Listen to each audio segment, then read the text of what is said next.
I always have to take a reading. I always have to take a reading, and the reading that I'm gonna take is from the Blueprint of a New Concept, and I'm gonna be taking that reading on page 40.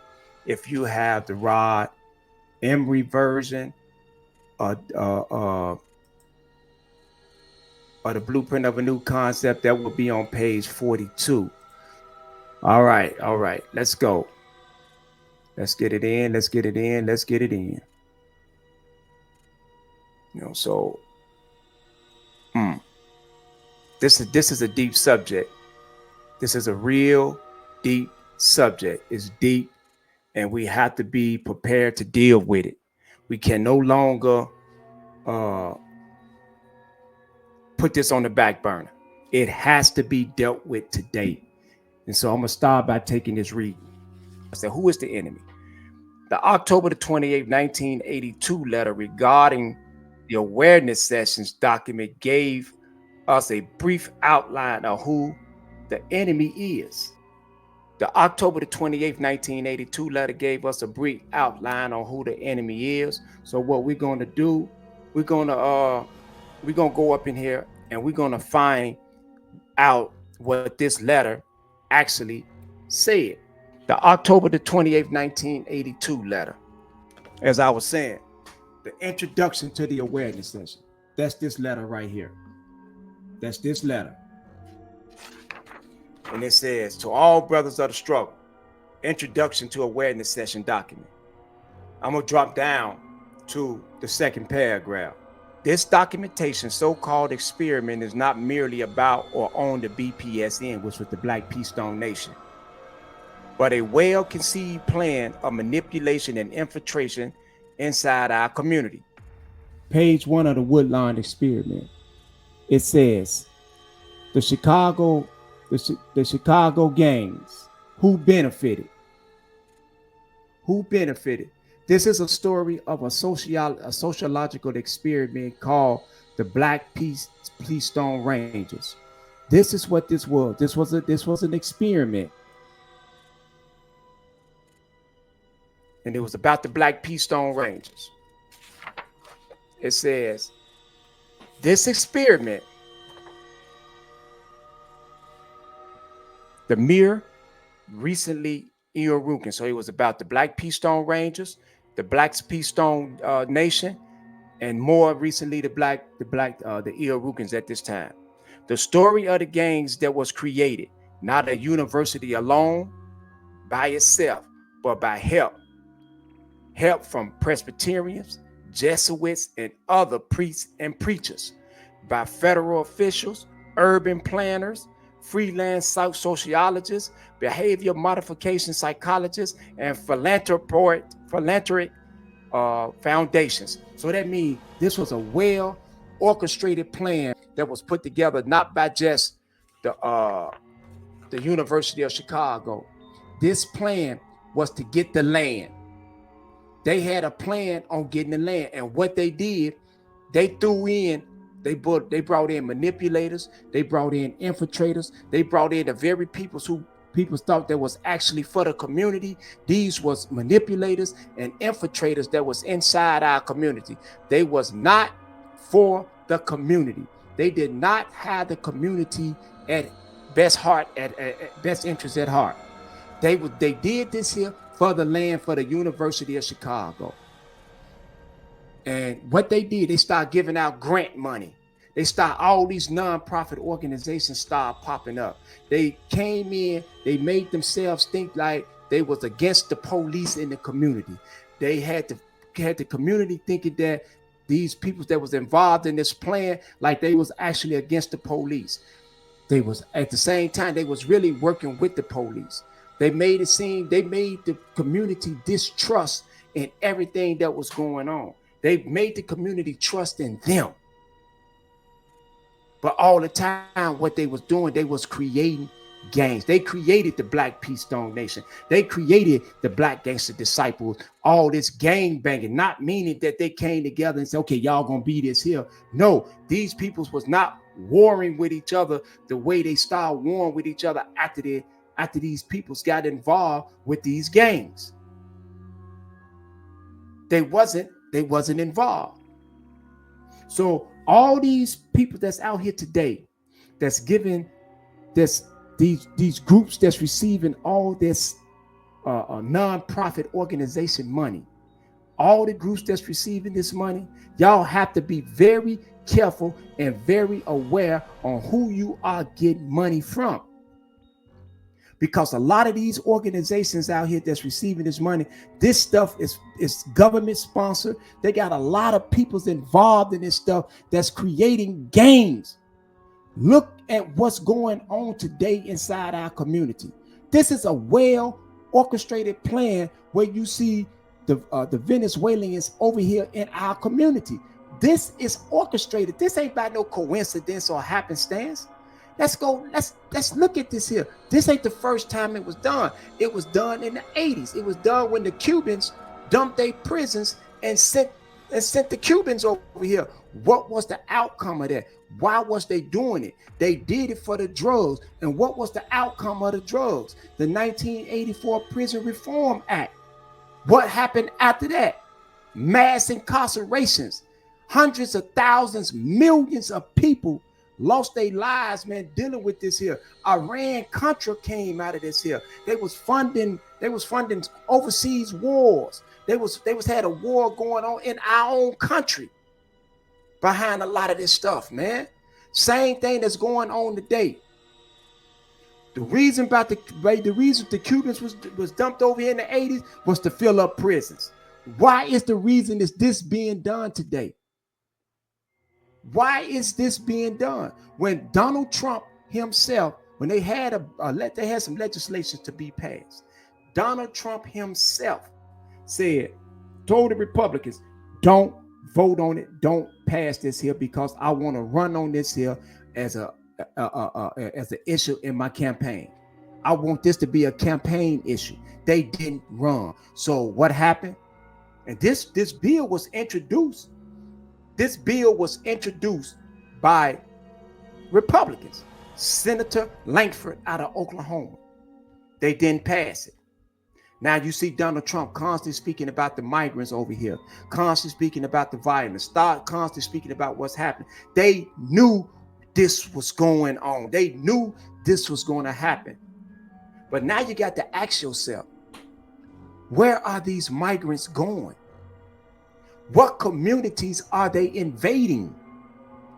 They are not invading affluent communities. They're not invading Donald Trump community. They're not invading Kamala Harris's community. They're not invading Joe Biden community. They're not invading Senator McConnell's or Senator Langsford community.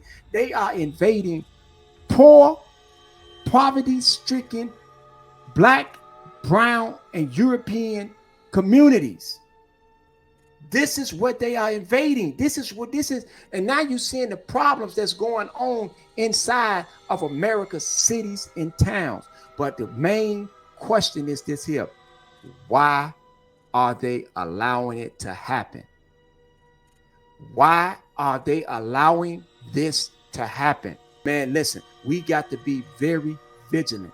We got to be very much aware on what's going on inside our community. We are not controlling what's happening in our community. All these empty buildings, all these schools that's been vacant for all these years, all of a sudden they've been given to the migrants, but they were not rehabbed or fixed up and given to the peoples in the community that needed housing. Why are there so many homeless peoples throughout America? But soon as some migrants come over here, they get places to stay. They get places to live. Please talk to me. Please understand that the very peoples that you think are helping you, they are not helping us. They are not helping us. They're going inside these communities. Man, I'm not asking nobody to get out here and to kill, to maim, to do any of that. I just want us to be able to pay attention to what's going on. Signs and symbols are for the conscious mind. We have to be very much aware on what's happening. But we talking about what's going on in our community. We talking about why are they so focused in our community? Why our community? What is the overall plan of what's going on? This is a question. This is a question. What is the overall plan for this in our community? And we suffering from it. Violent crimes, gang banging. It's what's happening. They got videos that they showing themselves outside of O Block. Why do they want O Block? Because you know why they want O Block? The Venezuelans don't want O Block. The government want O Block. Because they know that it's close to Washington Park. They want to expand Washington Park. There's one thing in this world that you cannot gain, that you can't get more of, and that's land. They want the land the same way the University of Chicago wanted the Hyde Park and the Woodlawn area. They want the land. That's what they want. They say they kicked all the blacks out of the Courtway building. Okay, let me look this up. Okay, this says they kicked all the blacks out of the Courtway building on Bennett and moved all the migrants in there. Like, what can we do about this? And they working on another building on Jeffrey. You see, Champaign, Illinois, tapping in. Thank you, Mr. Danny Dunn. Yes, they want these areas, but why? Why they kicking them out? Because once they get in them areas, they going to jail. I'm gonna tell y'all what's going on. I'm gonna tell y'all exactly what's gonna happen. They're gonna do them the same way they did the Cubans. When the Cubans came over here and they had the drug thing going on in the 80s, the cocaine, cowboy wars, and all this stuff. Soon as they got the drugs infiltrated and fluctuated throughout the community, you know what they did? They started locking the Cubans up. And then all of a sudden, the Cuban problem went away. Because a lot of the Cubans was illegals anyway. The same thing that's going to happen here. They gonna run all blacks out of the community, gonna run all poor whites out of the community. Then what's going to happen? They're going to come right through and scoop these migrants up and send them back to their country the same way they did the Cubans. The Beecher said the answer is we place U.S. in position. We place us in position to make changes, to make change, a nation within a nation. They want our neighborhoods because it's money, big business. But here's the thing. How can they just bring somebody in our neighborhood? Because we don't control the neighborhoods. Brother Demetrius, we don't control the neighborhoods.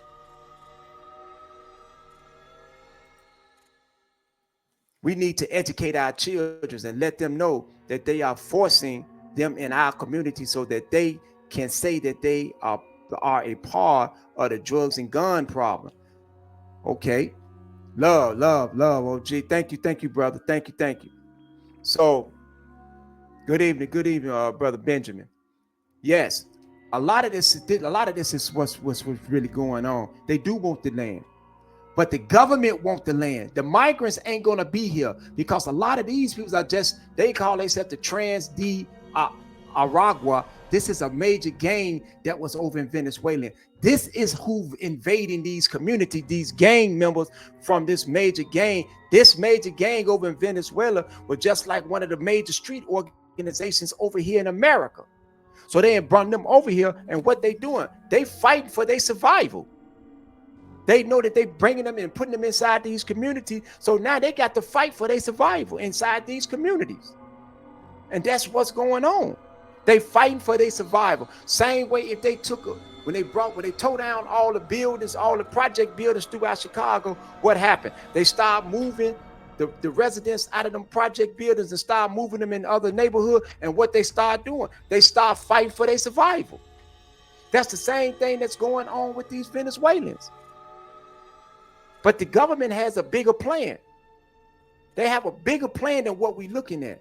We run them out of the community, or they're going to fight for it. They're going to fight for their existence. And the government, and they know that they're finna fight for their existence.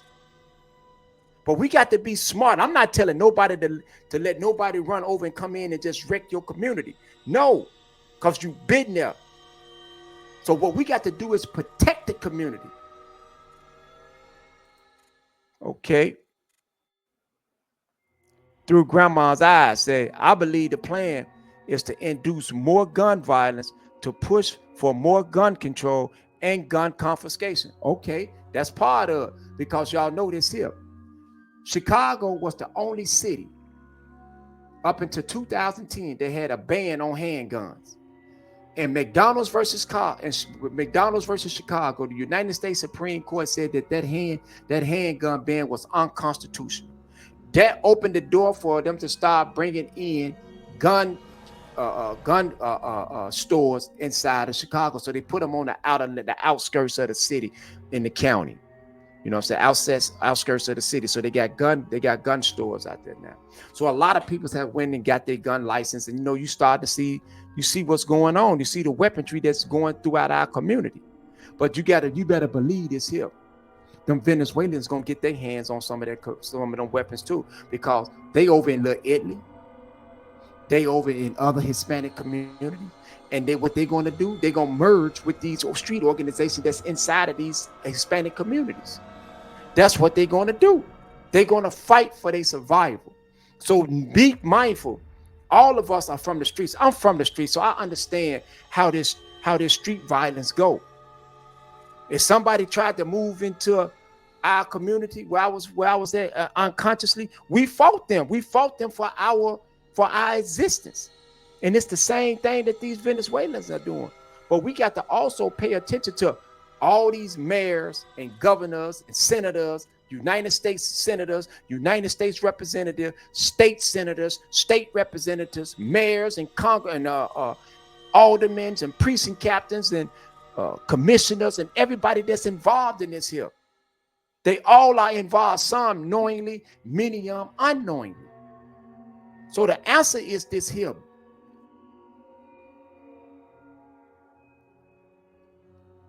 We can no longer sit back and allow ourselves to be used as pawns. Many of you on here understand the blueprint of a new concept. Everything that's in the blueprint of a new concept in the 33 pages has prepared us to deal with this here. But the one thing that we have to do as a people, we got to stop looking at each other as being enemies. Because now you're really seeing who your real enemy is.